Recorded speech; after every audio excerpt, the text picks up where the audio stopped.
Liquidar uma sentença é entender com precisão matemática, repito, com precisão matemática, quais são os valores pecuniários envolvidos naquela obrigação que você vai pedir para o juiz ver cumprida. Liquidar é tornar a sentença completa, é completar aquilo que nela falta. Isso é liquidar. Vamos para um exemplo, tá? Eu vou dar alguns exemplos que eu tenho certeza que vão clarear a sua mente. Exemplo 1. O juiz condena o réu, lá na sentença o juiz condena o réu a pagar para o autor uma indenização por danos materiais de R$100.000 e uma indenização por danos morais de R$50.000. Nesse exemplo, está claro qual que é o valor matemático da condenação do réu, R$150.000, né? Obviamente com mais juros e correção monetária. Não está líquida essa sentença? Não tem representado facilmente o valor financeiro atrás dela? O juiz condenou R$100.000 por danos materiais, R$50.000 por danos morais. Qual é a liquidez dessa sentença? São R$150.000. Com um mero cálculo matemático de soma, né? Eu somo o dano material com o dano moral, com os juros e a correção monetária, com um mero cálculo matemático de soma, o autor consegue ter a liquidez dessa condenação. Da mesma forma, o réu, imagina que o réu quer cumprir a sentença. O juiz condenou o réu quer cumprir a sentença. Com meros cálculos matemáticos, o réu consegue cumprir espontaneamente a obrigação.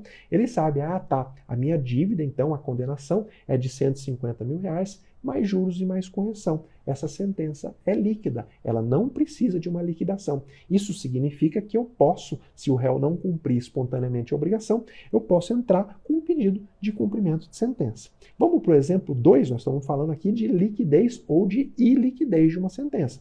O juiz condena o réu a pagar para o autor uma indenização. Olha lá o que ficou no dispositivo da sentença. Réu, você está condenado a pagar uma indenização que contemple todas as despesas médicas e todas as despesas com medicamentos que o autor teve em razão do acidente que você, réu, causou. Inclusive aquelas despesas que se mostrarem necessárias no período posterior a essa sentença que eu estou dando. Veja, o juiz falou, réu, você está condenado a reparar para o autor todos os prejuízos que ele teve com remédio, com tratamento médico, por conta do acidente que você causou. O juiz não falou o valor desse prejuízo, ele falou, você está condenado a reparar. Inclusive, reparar todos os prejuízos que o autor tiver depois dessa sentença, porque às vezes o tratamento médico pode perdurar no tempo.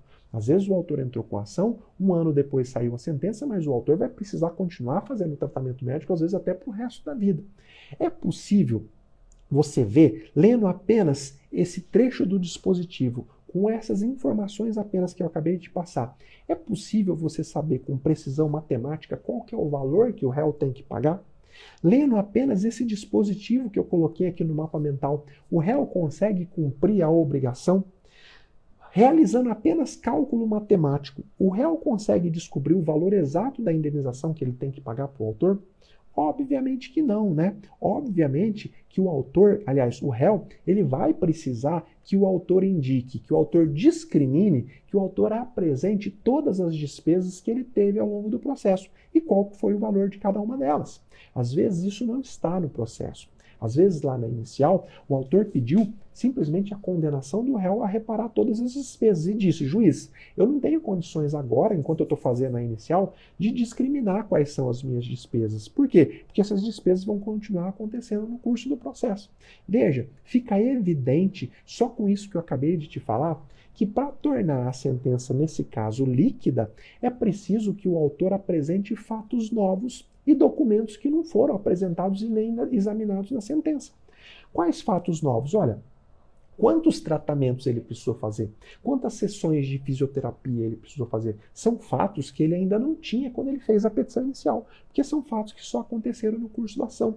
Às vezes, algumas sessões de fisioterapia ele teve que fazer, inclusive posterior à sentença. Tá? Fatos novos, aqui nesse nosso exemplo, quantos remédios o autor precisou efetivamente ao longo do trâmite do processo? Quantas consultas médicas? Qual que foi o valor que ele gastou em cada uma? Então, é necessário conhecer novos fatos, novas provas, para se chegar ao valor devido, ao valor matemático daquela sentença, daquela condenação. Aqui a gente fala em liquidação por conhecimento. É necessário conhecer fatos novos.